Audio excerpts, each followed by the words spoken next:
Welcome back everyone, I'm Val and today I bring you another video reaction for some horror traveling stories I find on the internet. So let's get right to it.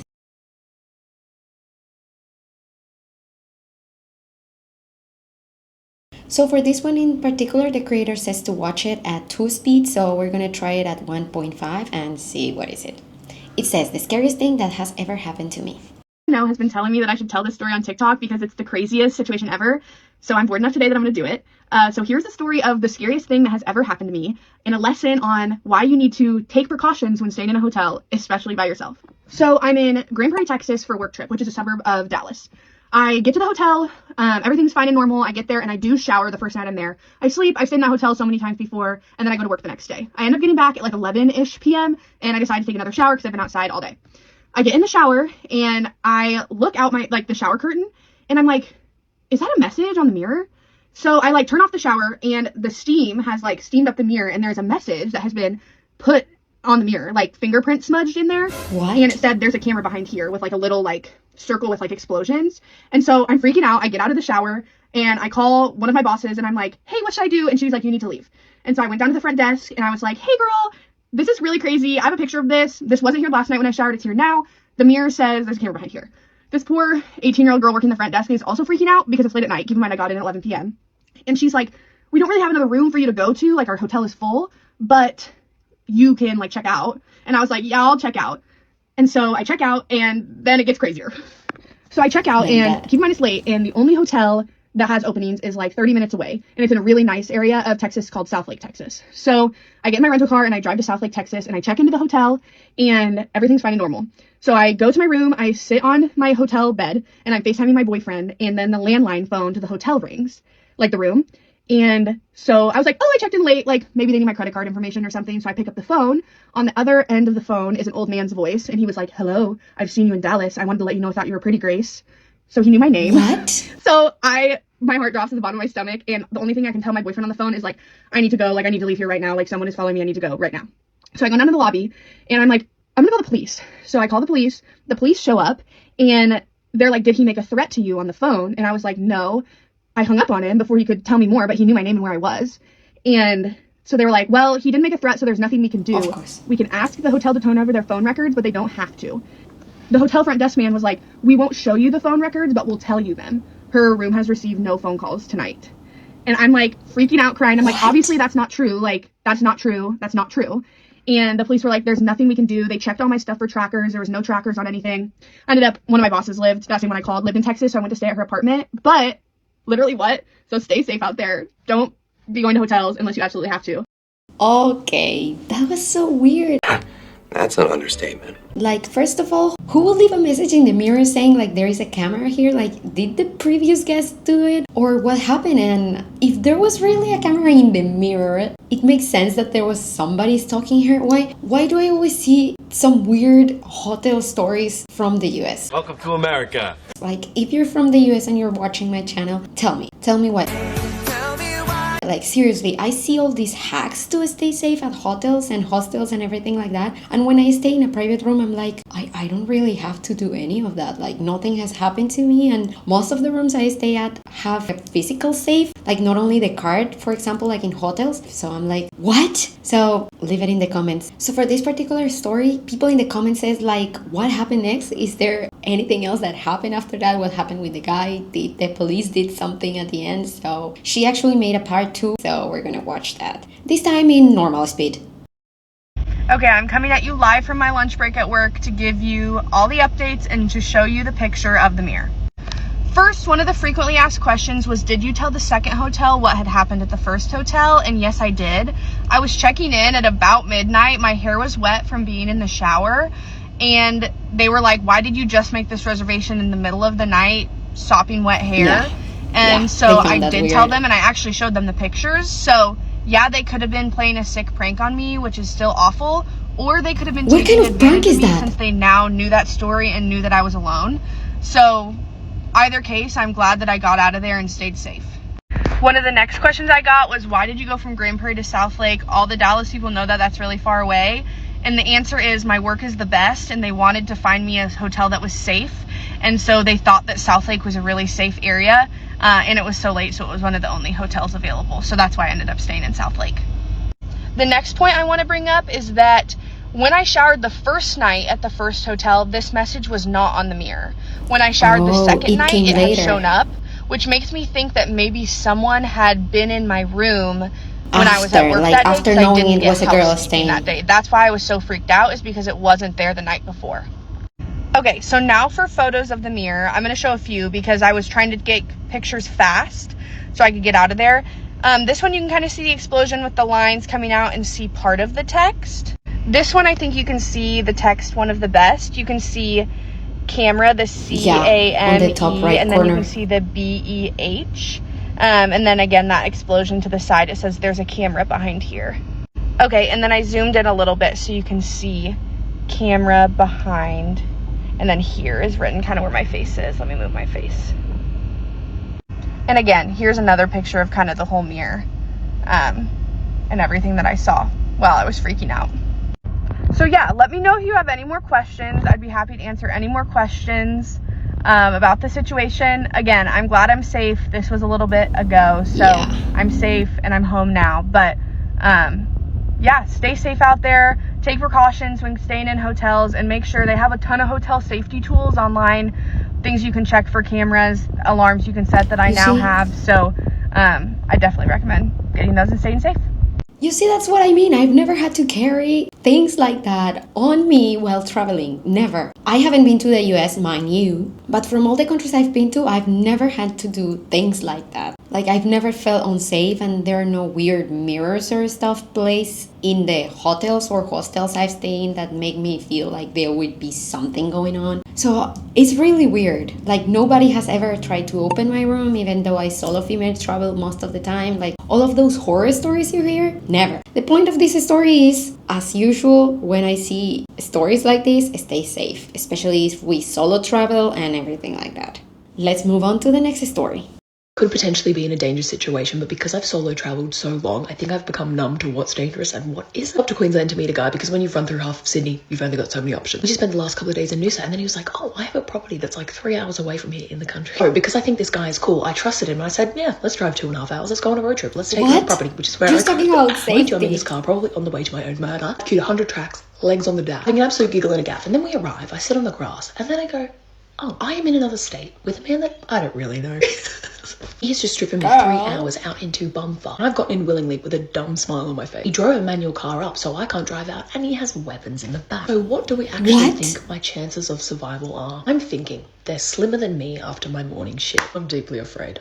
Okay, very short, but we were just talking about safety. Girl, what are you doing? But it is true, the part where she says that eventually after you solo travel so much, you kind of become sort of numb to certain situations because you realize you can actually trust humanity more than you thought you could. Trust is for children and dogs. In general, people are very kind, so you end up in really weird situations like this. Like, as you see, nothing happened to her, but you're like, girl, you just went to a stranger's home with no way of getting out of there. He could be a serial killer or something. Come on, you should have been more careful. But yeah, I can relate. Still, we were just talking about safety, so don't take this advice. So let's move on to the next story. This one is from a man because I react to a lot of stories from women, mostly in dangerous situations. So let's see a male story. It says, I got arrested for doing half-off flights. For those who don't know what a half-off flight is, it's basically that you see some websites that are selling like flight tickets that are like half the price that they get advertised on by the airline or other websites. So you see them like at half the price. Most people say that this is a scam because apparently what happens is that the flight gets bought by a stolen credit or debit card, and then when you pay for it, like everything is registered under the other person's credit card, like the stolen one. Humans are awful. So this is a half a flight. Let's see what happened to him. The other night, I got arrested at the airport because I was doing a half-off flight. When y'all see people posting half-off flights, no. It ain't no half-off bail when that bail is up there. So basically, the day before yesterday, before I had called my flight, before I even had booked my flight, I seen that the flight was $849. I'm not finna pay $849. Or at least not right now, I'm not. Holidays, no, I'm not. So I seen this dude, he been posting half off flights for the whole past year. I've been following him for a minute. I've been seeing that people actually been getting the flights done and doing what they needed to do. Oh, But like it always go, God always got to show an example with me. He always got to show the example with me. I'm always the one he gonna show it with. So I'm walking up in the airport. I'm up in the airport. I get through the security, everything, boarding pass, woo, woo, woo. So now as I get up to the gate, like we about to start boarding, I show her my boarding pass. She starts telling me it's saying the boarding pass was refunded or no. She couldn't find, this is how it went at first. She said she couldn't find the boarding pass. The boarding pass is not uploading, like it's not coming up. Is there anything else I can show her? Some type of shit like that. So now I'm like, no, this is all I can. Like, what is you talking about? Like so then she ends up telling me yes. that I need to go to the front desk. Like I need to go to the American Airline people part and ask them what's going on so they can have the ticket printed out or some shit like that. So as I'm walking up there, I start noticing that I see 2 police officers like not too far behind from me.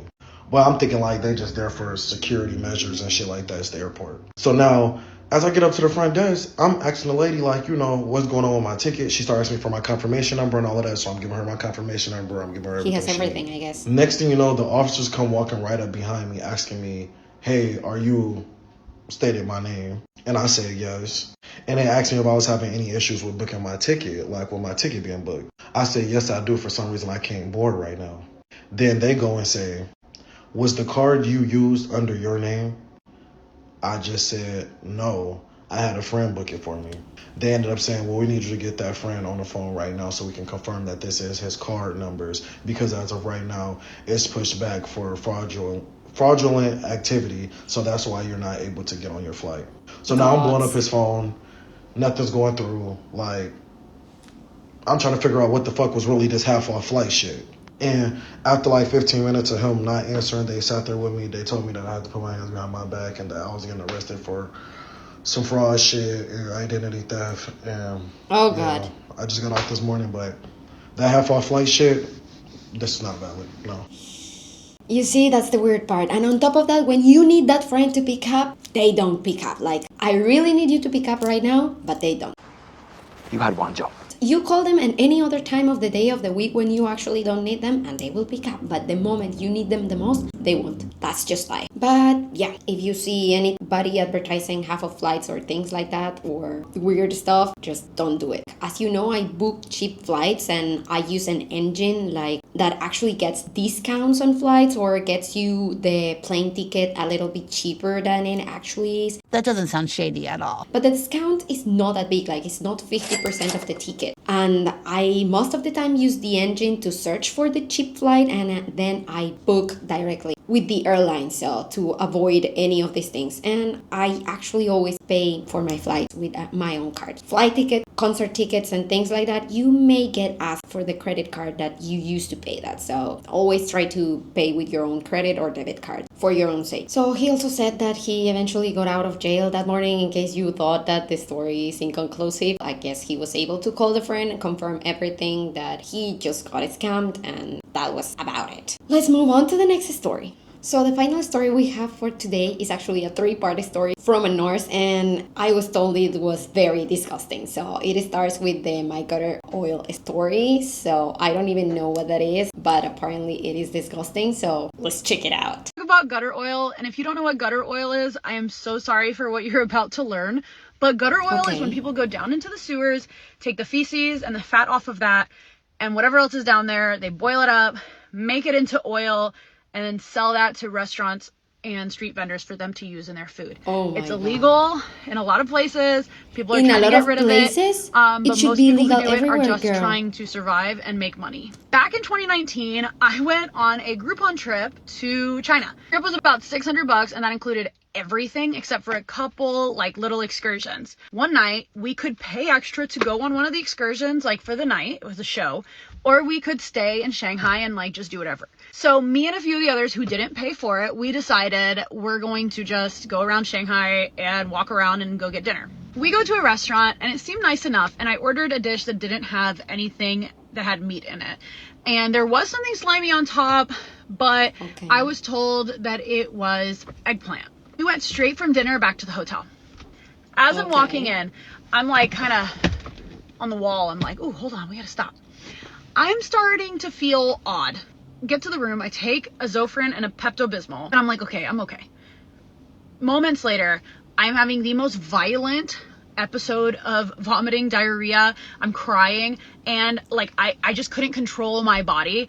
I was peeing, I was having diarrhea, I was vomiting all at the same time and crying, and was like, oh my god. Oh god. And the worst part about all of this is that I was there with my man, and it was in this like nice hotel, and all the walls of the bathroom were made of glass. It had a sliding glass barn door. So there was like no shield from me and my man seeing this, okay?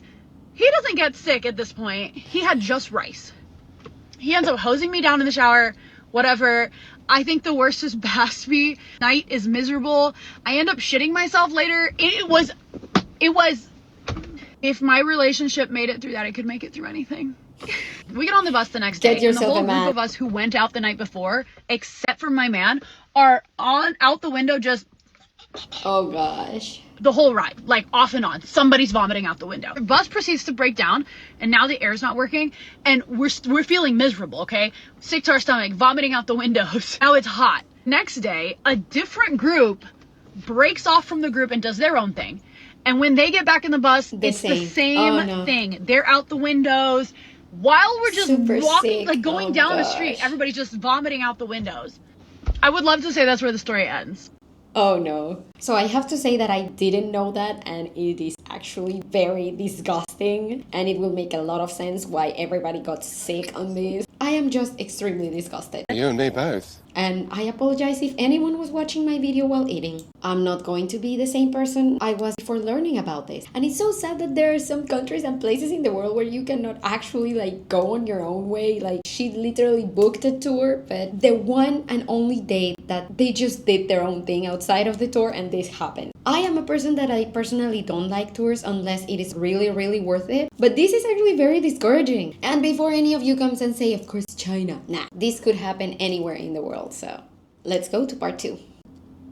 Part 2 of my gutter oil story. So this now has happened to 2 groups out of our entire big group. When we separated from the tour, we all got sick, okay? Different places that we ate. Everyone on this trip knows that I'm a nurse, and I've got Zofran. I'm handing out all of my Zofran like candy to these people. Of course. I'm trying to conserve some for myself. People are throwing up the Zofran and crushing it up. One of the girls, I had to stop her from snorting it because she was like, I just need to stop vomiting. I need this to end. This is how serious of a situation this was. We are all in this shit together at this point. The people on this group are now becoming way closer than you would expect to become with someone on a 11-day trip. You can imagine it was one of those coach buses, and there's like 30 something plus seats, and I would say at any given time the bus is broken down. 10 people have their heads out of the window and are vomiting into the street. This is where we're at. There's something in China called stinky tofu. And I do not want to like shit on any other culture's food, okay? But this is the most putrid thing I have ever smelled to date. I'm a healthcare worker, so put that in perspective. I've never tried. I used to be a vet tech back in the day. I would place this smell somewhere between a dog's anal glands and C. diff. I'm still sick, but I'm on the mend at this point. When I'm walking by these stands, even if the stand was a good 100 feet away from me and I would start to smell it, I would start gagging just in the street, just like, of course. Now, it's the last 2 days of the trip. My man, still not sick. Go on. Me. Kudos on eating still just rice. Only eating rice and granola bars. We go to a Pizza Hut, a nice American establishment, thinking this is where we can eat. On our last day, we're about to head to the airport. My man eats a whole pizza. In the airport, there are signs that say, if you are sick, we will detain you. What? My entire group, from the very first night, we're all still ill. My man has just had Pizza Hut. We're in line to leave this country. We're all dying to get home. No one wants to go to a Chinese hospital. My man starts getting sick in line. There's these signs. He starts vomiting, just like, and it drops on the floor. Drops on the floor. The girl who I tried to stop from snorting Zofran, she sees him doing that. She starts gagging, and now she is like, Vomiting. little drop empathy. of vomit falls on the floor. We're pretending like we don't see it and walking over it really quickly to not get detained. Of course. Oh my god. What are the chances that you have a sign like that in the airport? Like, how commonly tourists get sick? It was, mind you, she said 2019, so it was pre-COVID. They f***ing know tourists get sick on their food. Of course they do. What? Mind you, I haven't been to China, so if you've been to China, tell me in the comments if you've been sick or something like this has happened to you. Let's go on to part 3. This is part 3 and the final part of my gutter oil story. We're in the airport and we're just trying to leave. Now, should we have maybe just gone to a hospital? Maybe. But I don't know if you've ever been sick in another country, and especially a country where you don't speak the language. Had this been in a country that is one of my languages, I probably would have been like, okay, let's all just go to the hospital. Yeah. It just like panic took over and I was like, I need to get out of here. It's my man who is vomiting. I start seeing other people from our group get pulled by the security guards. Oh shit. And I start having a full-blown meltdown. I'm like, we have to go, like, we're gonna get pulled. You are like actively sick. We're trying to hide it. Like, is it gross that we're trying to hide it? Yes, okay, yes. But it was pure panic. I need to get out of here. Want to get I need home. to get my people home. I'm freaking out. Like, okay, let's go to the bathroom. Force yourself to vomit. Get as much out as you can. Just the beginning of his sickness. And now I'm realizing how long mine lasted. I'm still not good at this point. My diarrhea is still liquid, and I'm Disgusting. one bad fart away from ruining another pair of underwear. No. Did I shit myself again on the way home? Yes. Oh god. Yes, okay? But I just threw those underwear away in the airport and kept it on moving. My little pod of 6 people, we go to the bathroom. The 2 people who are sick as hell from my group force themselves to vomit. They're good. They got another out. We get back in line. We get through security by the skin of our teeth, okay? The rest of the group of 30, some of them got pulled, and I didn't see them on my flight home. Oh, we get God. through, and once we're through security, I'm like, okay, let's go to one of these little shops, get some like Gatorades or whatever kind of electrolyte drink that they have. 12-hour flight back to San Francisco, and then from San Francisco, we have a layover until we get home. Okay, worst case scenario, we leave San Francisco, we go to the hospital. Because I Fair know enough. I need a bag of fluids. I need a bolus. At this point, Nurse. thought that we had parasites. I have had parasites. I have shit worms. It's a story for another time. Okay, I have Dramamine. Let's knock out and just not be awake enough to be nauseous. We get on the flight. My man is back and forth to the bathroom. I actually asked him before I made this. That's why it took me so long. Like, what can I share? He was like, just share it all. Nice. Yeah, we're still together. We're married. Oh, that's so sweet. We take the Dramamine. We all knock out on our flight. My man is back and forth to the bathroom. He feels like he spent most of the flight in the bathroom. Okay? He said at least over half of the flight was in the bathroom. Just Awful. like waiting because I thought I was going to have diarrhea, and then I would have diarrhea, and then I'd vomit, and it was like that whole cycle. And I had been through this cycle, and it was horrendous. So he's just up and back. But I'm knocked out from my dram. Okay? I'm just in the San Francisco airport, and I'm like, okay, where are we at? Do I need to take you to the hospital? He's like, no, actually, I think I can make it home. Like, I'm feeling pretty good. And I'm shocked at this point. I'm like, okay, maybe he's past the worst of it. We found a little place to lay down near a bathroom just in case. And he falls asleep. You know, he's face down on the floor, but he falls asleep. And about an hour goes by, and then he's like, stands up, and I wake up a little bit. I'm like, oh, are you okay? And then he starts running to the bathroom, like full speed, and we're close to it. So I'm like, oh God. He starts projectile vomiting. This is when it came. This is when the real heavy hitter hit. So I see him, he goes like this. Vomit's like coming through his fingers. It's kind of getting everywhere. It's like that scene from Pitch Perfect where she's like that big Yeah, one. we all remember. The big one. He's projectile vomiting, and the bathroom has just like this opening. This man turns the corner and comes out in a suit and gets vomit like across him. My husband's like, I'm sorry. And he's vomiting, so he like runs to the back, like he's running to finish vomiting. This man gets super fucking upset. Okay, it was a whole thing. I say, like, let's just go to the hospital. And my man's like, you know what? I actually think that was the end. Like, that was it. So we come home. When we get home, now he's just on the liquid diarrhea phase. And I'm like, okay, we're good. We go to the hospital. I'm like, hey, we just need some fluids. Like, we need to feel better. I'm calling up my friends. You know, I'm a nurse. I'm like, hey, like, this, we're not good. We get some fluids. We get a stool sample taken, you know, this pure liquid. And the smell of our poop and our vomit was just something like it's just something super specific. Girl. The fact that we have like several bacterial infections going on at once. And I'm thinking like, oh, it's not worms, it's not like parasites. And he says, for sure, exposed to fecal matter. For sure, you ate dookie, bitch. He didn't say that, but that's what he meant. We ate dookie. And so anyhow, we get antibiotics, we get fluids, we come home. I end up getting a link from one of the girls on the trip, and she's like, hey, watch this, because she's now coming out of the hospital. So I watched the video, and it's a documentary on gutter oil. So I literally text one of my doc friends who had treated me, and I'm like, hey, do you think that this is what it was? Yeah. And he was like, based on your lab work, based Yes. on what came out, like, it is very possible. Oh, and God. I'm thinking like, what? Yeah, that's how I discovered it. Okay. And could it have been something else? I don't fucking know. Okay. But what I will say is that I have had H. pylori. I have had parasites and worms come out of my body. I have had food poisoning, just traditional. I travel to third world countries regularly. I spent over 2 months in Brazil. I went in the favelas. I'm telling you, I have an experience with these other things. This was something different.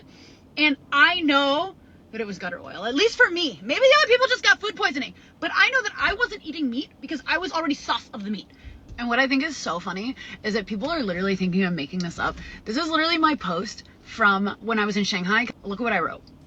Look at what It says, now I understand Nicki Minaj's song Shanghai when it says pop pills. Now with Shanghai, I had to pop lots of pills in Shanghai. Imodium, Sofran, Pepto-Bismol, Pepsid, and Tums. Oh God.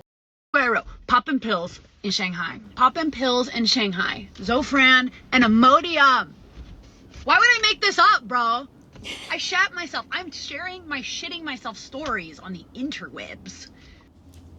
And we thank you for that. Oh my God, that was actually disgusting. I'm so sorry you had to watch this that explicitly. I actually grew up with doctor parents. My father is a doctor, my mother is a nurse. So I'm not easily impressed by these sort of explicit things. But if you are, I apologize for what you just watched. Apology not accepted. And it is actually very terrifying. Like, again, like her, I'm from a third world country and I've traveled all around Asia by this point. Thailand, Vietnam, the Philippines, Indonesia, all of that. And nothing has happened to me. I've eaten local food, elegant food, street food. Like in Thailand, I ate a lot of street food. Some of you may know that I actually live in Thailand. So I've eaten a lot of Thai food, street food, all sorts of things. And I've never gotten even food poisoning from that. Not even that. Not yet. The most serious thing I got eating in Asia was like 3 kilos up and some pimples off my face because of the oil. That was absolutely it. So this story is actually very terrifying. Let me know if you have any experiences like this before in any country actually. And that actually was a very long one. That's what she said. So that is all for the stories for today. And that's all for today's video. Don't forget to give me a thumbs up if you like my content and to subscribe and turn on notifications so YouTube keeps helping us grow. Thank you so much for watching this video and I will see you all on the next reaction.